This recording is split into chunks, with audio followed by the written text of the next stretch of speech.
how do you train for the Formula sports? So for Formula racing or motorsports in general, I think it's a very different training as compared to normal sports because you don't have a specific sort of routine. You have a mix of almost everything. Like you're doing cardio because you need a lot of endurance when you're in the car because you're spending a lot of time inside your helmet, Mhm. inside your suit.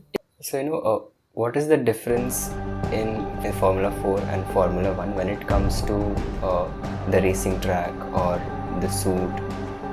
Of course, cars are completely different, but then apart from the obvious ones, what are the slight things which are different? So in Formula 4, obviously it's a lower level formula.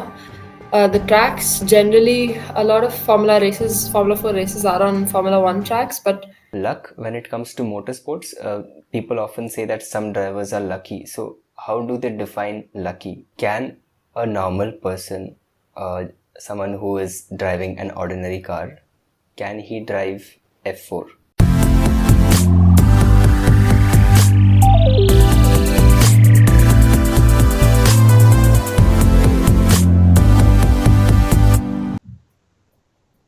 So, like, how's your day going?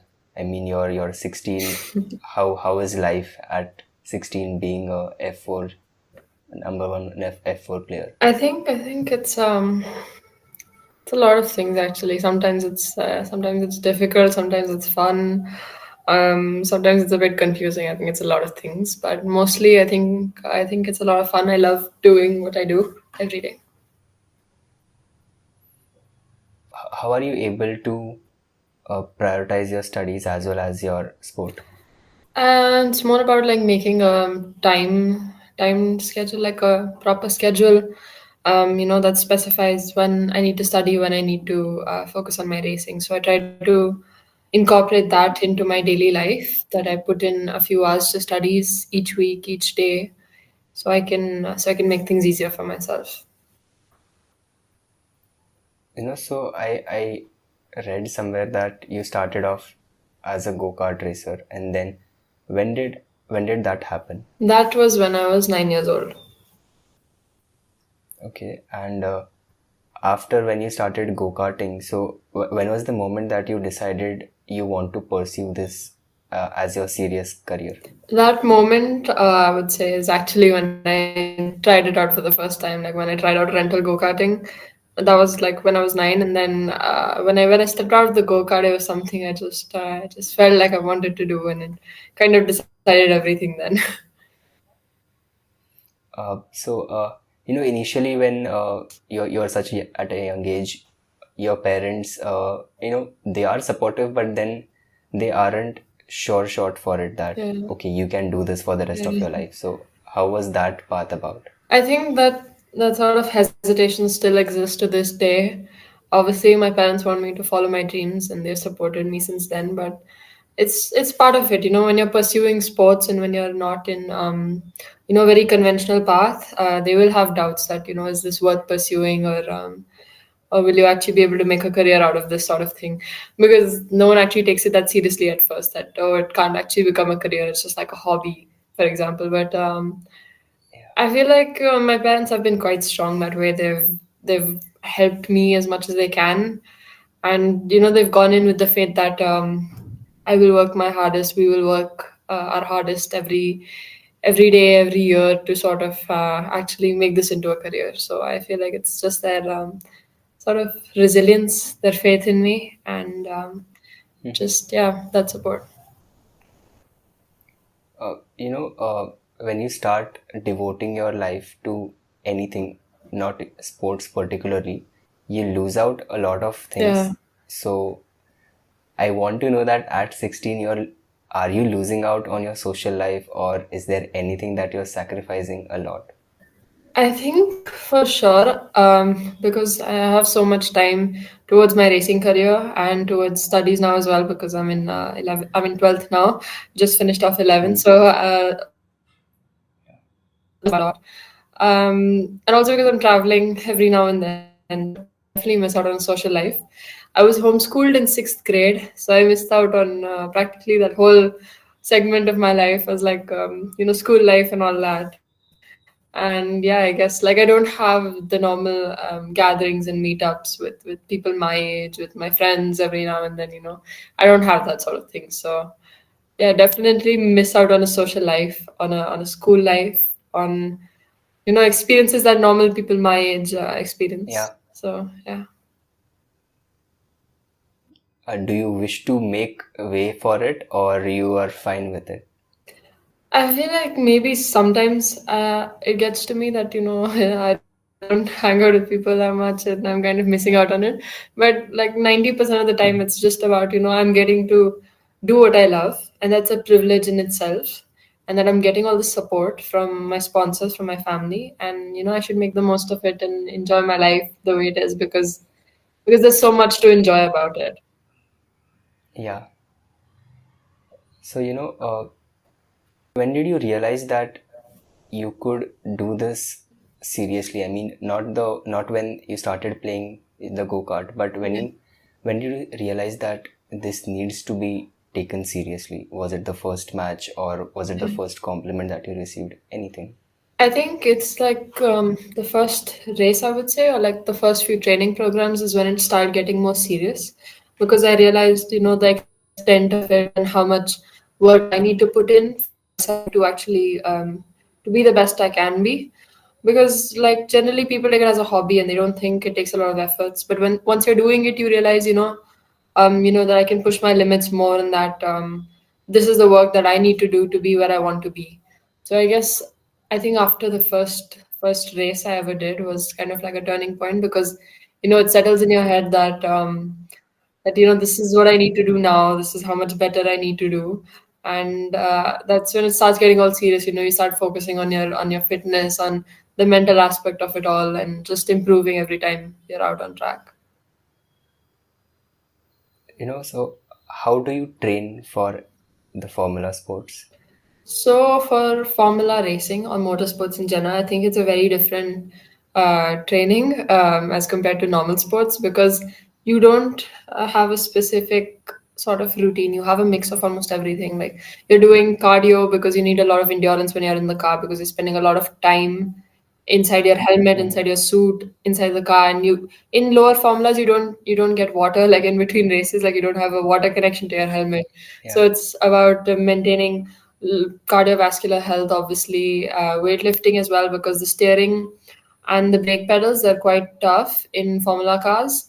Up to I think Formula Two, Formula One, it gets easier for sure, but the steering wheels, brake pedals are quite heavy. And then obviously one of the biggest aspects is the neck because your neck takes all the G Hmm. forces in racing, so it's very important to train it as well regularly and make sure you're able to take those G forces and stay calm and composed under the helmet and not get tired towards the end of the race and be able to think clearly at all times. And it's a lot of mental training as well as reflex training. So it's like training your reflexes and making sure you're able to react to things immediately. For that, we usually have tennis ball reaction tests, and we do that quite Hmm. often, as well as blaze pods, the light tests where you're supposed to hit the lights at the right Yeah. time. So those are, I think, main things that we focus on in training. So does the reaction time gets lesser Yeah. when you move forward on the F1 ladder? Yeah, obviously, because when you're starting off, an average person's reaction time is obviously going to be much less than an F1 driver. Hmm. Because when you go higher, the stakes are higher, and you need to get everything done precisely, and it's a lot quicker. It's coming at you so much quicker than it is like when you're in Formula Four. Like in Formula Four, you're driving at comparatively slower speeds than Formula One, so everything needs to Yeah. be handled quickly and precisely in a way that it's all fine, no one gets hurt, and all of that. So yeah, as you go up higher, you really need to up your reflexes because it helps you a lot in terms of safety as well in terms of performance. So what is the difference in Formula 4 and Formula 1 when it comes to the racing track or the suit?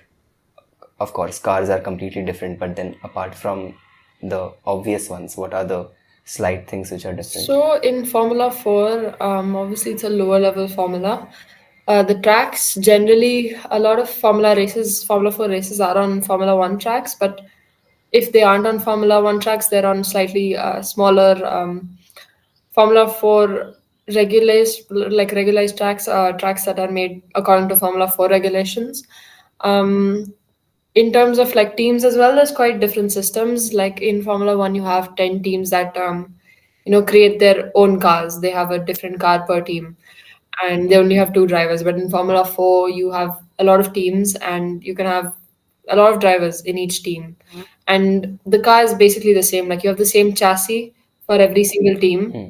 and it's just the team and the setups that can vary, and that's like it's the same base that you have to work with.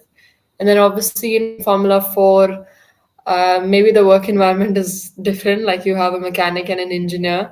In Formula One, you have a lot more people, larger staff number, and a lot more people working on the car. A lot of more aspects to focus on.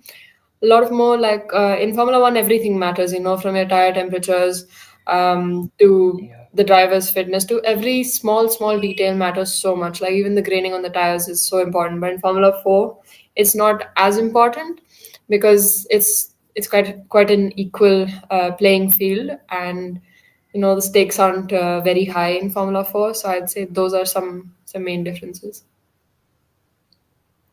So, can a normal person, uh, someone who is driving an ordinary car, can he drive F4? I don't think immediately, no. You definitely have to undergo a Okay. lot of training for that because it's nothing like driving the car that you drive on the road, because there's so much more. Like you're kind of stuck in this small space, which people are not very comfortable in most of the time. You have like a seat tailored to your body. You have everything so close. Your whole body is covered head to toe.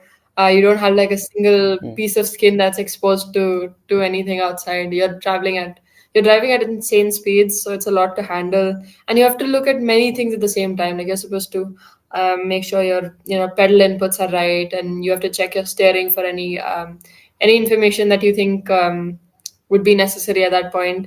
You have to make sure you're in the right gear. You have to look in your mirrors and make sure you're making way for the competitors as well.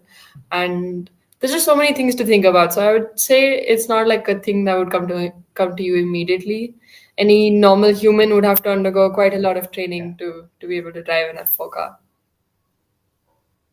So, what is the skill level that is required to reach F4 and from F4 to F1? So to I'm just talking from an ordinary person's Yeah. perspective. So to Formula 4, it's mainly about, first doing karting because that's the main step for Hmm. every racing driver in the circuit racing scene. So it's about developing your skills there, getting good results, trying to learn the basics of racing. Basically, that's kind of what karting teaches you. And it's about focusing on that, learning as much as you can every single aspect and making sure you're ready to handle more powerful machines, making sure you're precise, your reactions are quick, and you're able to understand everything that is in racing. And then in Formula 4, again, like I said, physical aspect is a big part, mental aspect as well, because you have to stay quite calm. And just in general, you need to be aware of every single basics in racing, because you go higher, the speeds get more and the risks get higher as well. It's a lot more difficult to adapt, but you need to have like a good experience in go-karting. You need to know how to handle your vehicle well. You need to know your vehicle inside and out. And then from Formula 4 to Formula 1, it's kind of the same thing, progressing, adapting to the quicker cars, to making sure you're able to adapt to them very well and understand them fully and drive them to their limits, but handle every situation. It's sort of that sort of thing. And yeah, that's what I would say. So, what are the types of exercises that you do to train for Formula Sports? Is it always the on-field sessions that matter, or the simulator, or combination of both? So, like Formula racing is quite a different sport where you don't get to train regularly. So you can't, just get up every day and say, I want to go drive my car on the racetrack, because it's so expensive, and also because it's a big machine. You need a lot of people to handle it. You need a lot of people to handle the racetrack and all that. So I would say both are obviously equally important because what you do on track matters as well. But what you do on track is almost heavily influenced by what you do off track. It's about preparing yourself mentally and physically, obviously, when you have the time. And I think another important thing is obviously the simulator because you are able to understand the tracks much quicker than you would if you had to go test them out every single time. You're able to find a fastest way around the track, understand the basics, sort of get a feel of the track of the car, and that kind of helps you by a lot before you actually step into the car on race day or on practice days. So I would say obviously both matter a lot, but I think off season prep is kind of what helps you really get to that point when you're on track.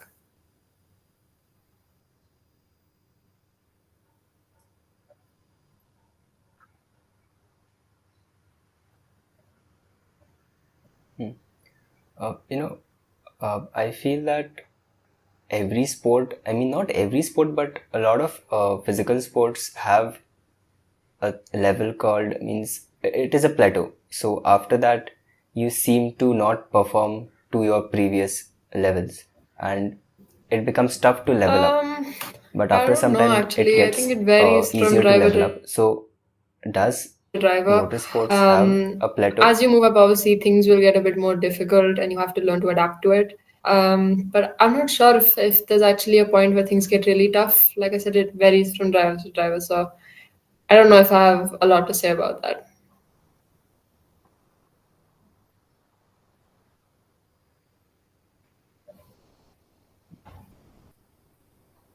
So initial challenges, as motorsports is quite So, like, expensive. what are Obviously, the initial when you're not challenges from a wealthy background, that you it's have faced difficult to when work starting your way this? through it.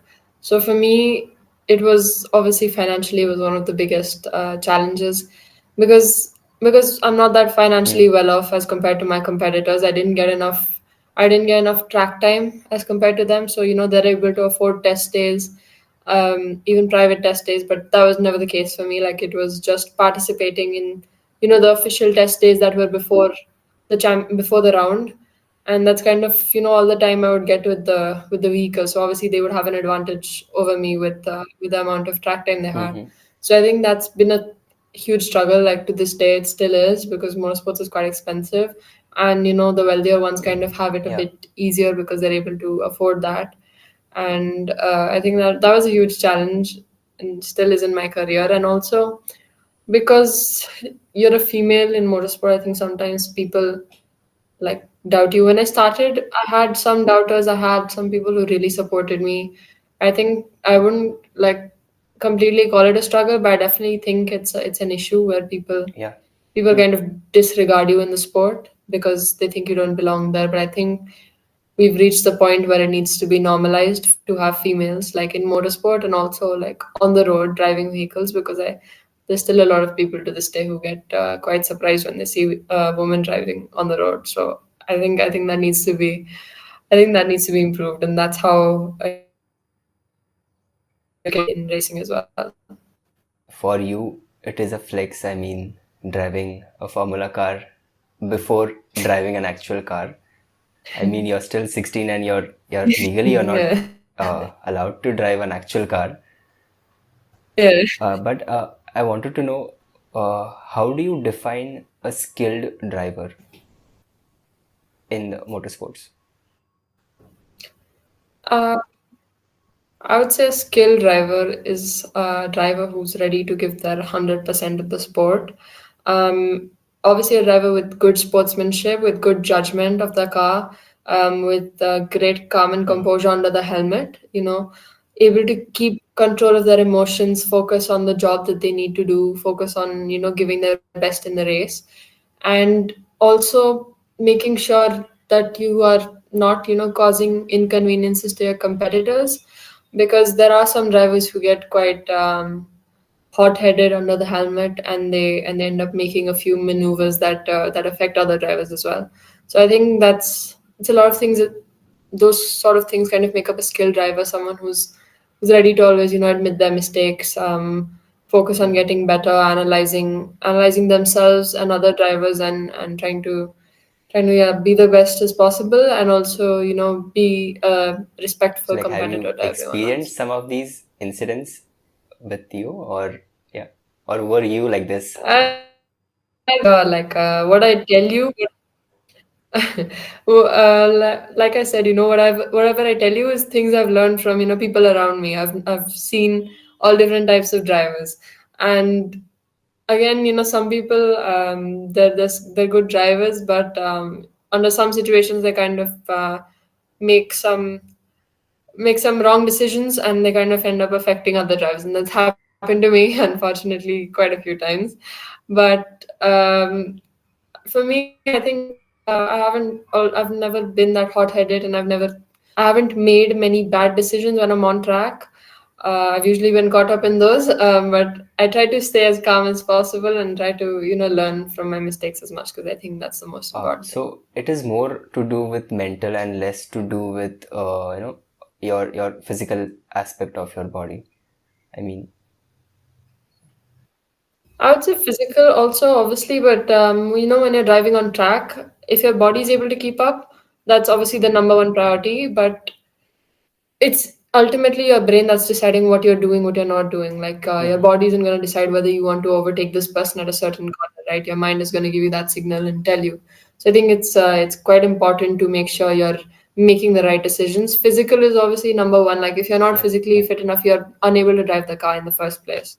But yeah, you have to stay physically fit. But then when you're driving on track, it's generally about maintaining that mental composure and making sure you understand and analyze every single move So that you are what are making. the physical requirements to getting into motorsport? One is the reflex time, and what would be the other ones? Yeah. So physical is to, maintain good health, obviously. Like I said, cardiovascular health is quite important because you're in the car for so long, Yeah. and you're sweating a lot, especially when it's hot race weekends as well. It's about making sure your body doesn't get tired out by the end of the race, because you spend a lot of time in the car, and like I said, lower formula, you don't get water in your helmets or any of that. So it's about making sure you're well hydrated, your body can sustain all those g forces, and it can handle all those harsh braking, all the hard braking that you need to do, and all the steering that you need to do. Your shoulders need to be able to not get tired out by the end. Like you should come out of the car Mhm. not feeling too fatigued. You should feel like it was quite normal for you. I feel like that's quite important as like the So you physical you aspect. once told that that it is important so that you don't get time to train every day. So how do you train for G-force? How do you accustom your body to that? So for G forces, it's mainly about training your neck. Whenever you get time, it's about doing a lot of neck training. I feel like that's the most important aspect actually when it comes to G forces, because no other body part feels Hmm. as much G force as your neck does, and it's just about getting that into your schedule. When you're focusing on fitness, you need to sort of incorporate that into your schedule whenever you have time. Have you tried other sports than the motorsports? I definitely have. Like, I grew up as almost a sports child. Like, I tried many sports when I was younger than 9, around that age group. So, I've tried badminton, I've tried tennis, I've tried swimming. I don't know if Yeah. dancing classifies as a sport, but I tried that as well. I've tried basketball. I used to play a lot in school.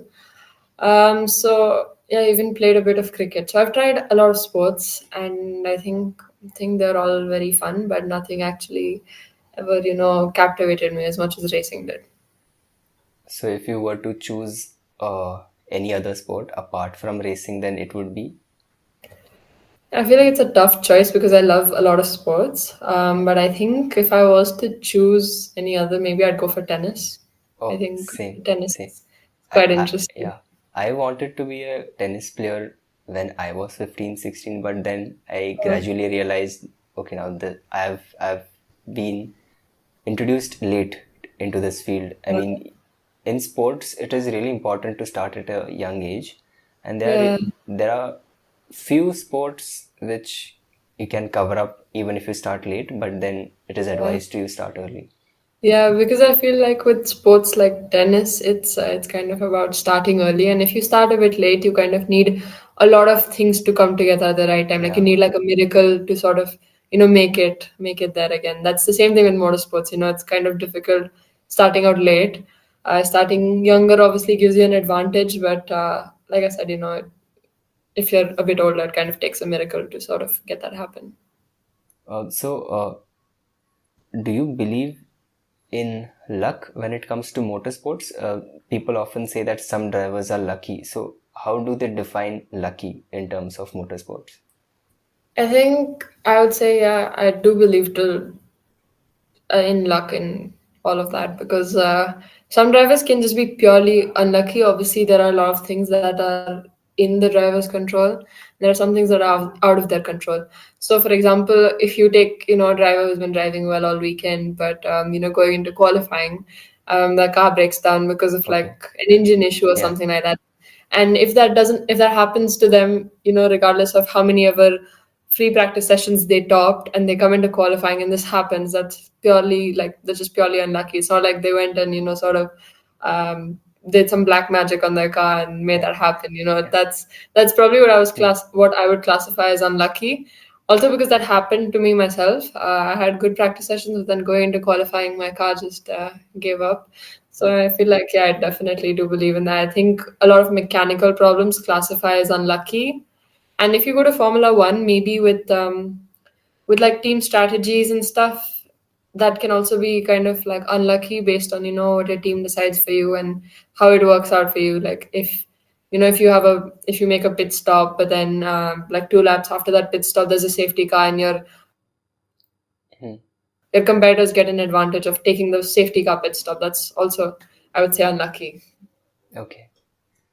I mean, all the sports athletes have one film that relates to their sport, and what would be yours? I think there are so many great movies about motorsport. But I think one of the greatest movies I've watched in motorsport is probably Ford versus Ferrari, because that's a story of a driver from humble beginnings, someone who's truly passionate about racing, and he worked hard for it. He worked hard to get his seat in racing, and he didn't take any of the bad things people had to say about him or towards him. He worked his hardest towards what he wanted to do. I think that was a great movie about resilience in the sport, and it just showed his true passion for the sport, and kind of a bit of the whole scene of motorsports, of how sometimes it can be a business, it can be a bit political at times. I feel like Yeah. that Yeah. movie was a great representation. Do you relate to it on a personal level? I would say, yeah, but things are quite different. But like I said, I'm not from a very wealthy family, so I would relate to coming from humble beginnings and trying to work your way up, and try to work your way up in a sport that is difficult to work your way up in. And obviously, I think it was a great inspiration. I watched that movie over like 5 times now. It's one of my favorites, so Yeah. I'd say it's probably one of that. So, how do you deal with the unlucky parts of racing? You said you had a car breakdown during your important races. So, how do you deal with it? I mean, you're at a young age, you might be 14 or 15 at that time, I believe. So, you tend to get aggressive, or you shut down everything around you. How do you deal with it? I feel like it's a normal part of, growing up, of adolescence, where you kind of get a bit angry if things aren't Yeah, going your way.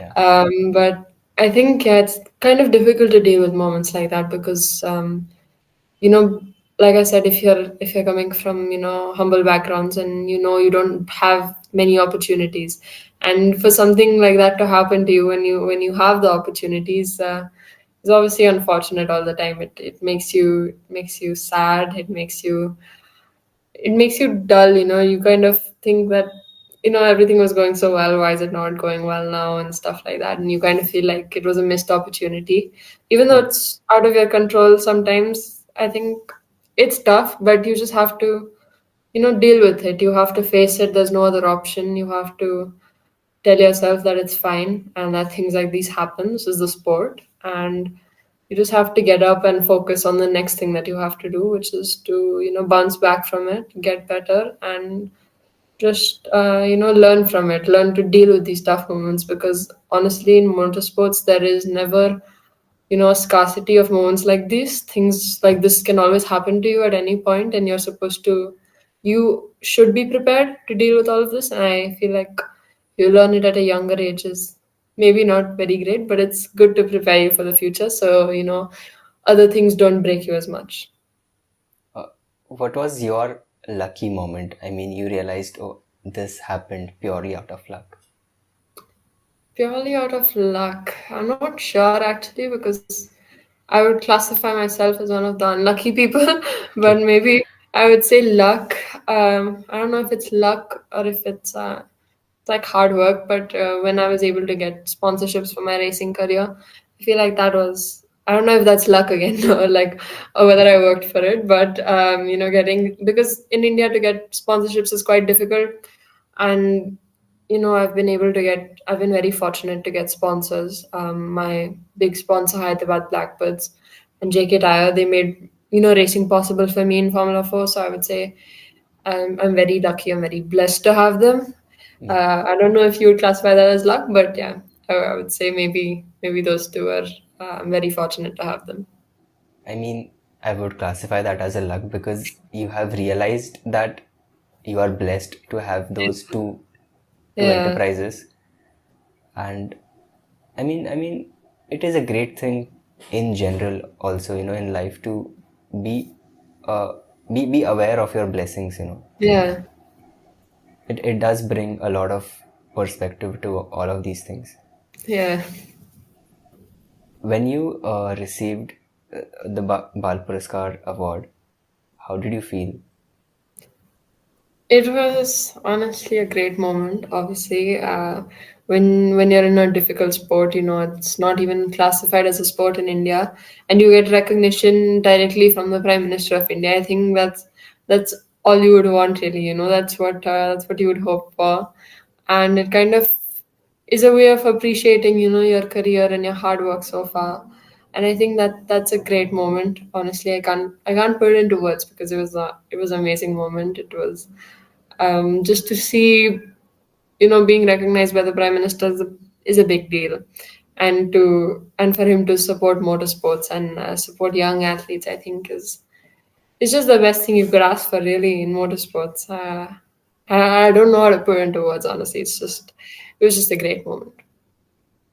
And I'm sure that would have somewhere made getting sponsors easier, I feel. I think to some level, like I said, in India, motorsports is a bit of a tough scene, but yeah, I think it helped boost awareness about motorsports, and brought it to a wider audience for sure. And how do you know? I mean, there was this one line in Cars movie wherein they say, "When do I know?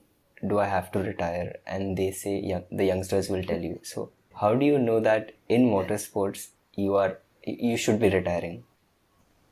I'm not sure actually, because I'm not thinking about retirement anytime soon. But I would say maybe when you feel like you've achieved your goals, and you feel like you've done the best you could. Obviously, retirements, people retire for many different reasons. Some people just retire out of they feel Fulfillment. like they Yeah. finished their Yeah. job in the sport, and some people have different situations where they are forced to retire. Mm. But I think when you feel like you've done your best, you've accomplished what you wanted to. Like for me, for example, my goal is to make it to Formula One, obviously, and do well there for a while, inspire Indians, and make the sport better for my country. So obviously, getting there, maybe doing a few seasons there, performing well. Maybe when I feel content with my results, with my accomplishments, I would feel like it would be time to retire. But again, even it depends on your body, how much more your body can take, Yeah. and how much you have to start thinking about the rest of your life in your future, and thinking about realistically how long the sport can still offer you what you want. Yeah. So I think those are things to take in account. And like, what do you do in your off season apart from training? I mean, there would be a lot of things that Yeah. you would be doing in terms of hobbies or like anything, traveling or spending time with your family, anything. Yeah, so I think with racing, actually, vacations have been kind of very cut down. We don't go on as many vacations as we did before because sort of even racing becomes like a work trip sort. It's not really a vacation, anyways, because I'm just going there to do what I love. But yeah, so it's not a lot of vacations, very honestly. It's usually just finishing up my studies, focusing on that side of my life, catching up on my personal life with my family, spending time with them because I don't get to spend a lot of time with them when I'm in the racing season. Just focusing on my hobbies. I love doing a lot of things. There's like, I keep myself occupied quite often. Like every single day, I'm almost trying something new and trying to get better at it. And also, another thing I'm very passionate about is caring for animals. That's another time I spend a lot of time in the off season and during the season as well because I think I just love animals a lot and I try to take care of them, help them as much as I can because I feel like it's kind of our duty as well as humans to Yeah, help little voiceless animals. So I'd say that's one main thing. But if I were to list out everything I did, I think it would be quite long. yeah. So, what would be the last takeaway? I mean, you're still young. I cannot ask you your, I mean, a bigger achievement. But then I'll say, what would be the, some takeaways that you would tell to slightly more younger people than you who are about to enter into the sport? I would say it's a bit of a difficult sport. It's not going to be easy. Like no sport, joining Yeah, any sport, I think in India isn't easy because people don't take it as a conventional career. Um, but like I said, more sports is probably one of the most difficult sports to get into to build a career in, and that's not based on talent or any of that. That's mainly on like funds and sponsorships and visibility. But I would say if it's really your passion, you should work hard towards it. You should not listen to what negative things people have to say. yeah, Focus on what is important to you because I think one important thing I've learned is you only have one life and you should spend it doing what you love, whether that works out, whether that doesn't. You should chase your dreams is the most important thing. Even for me, I'm chasing my dream every single day now.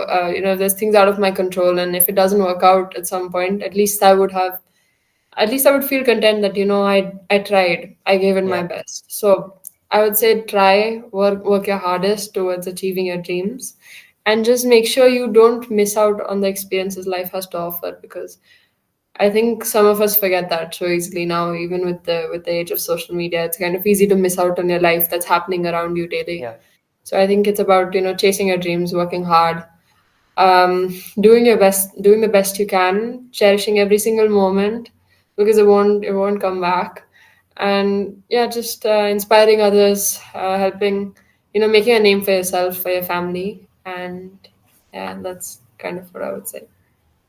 yeah. Thank you so much for being here, Shreya. No worries. Thank you so much. It was my pleasure.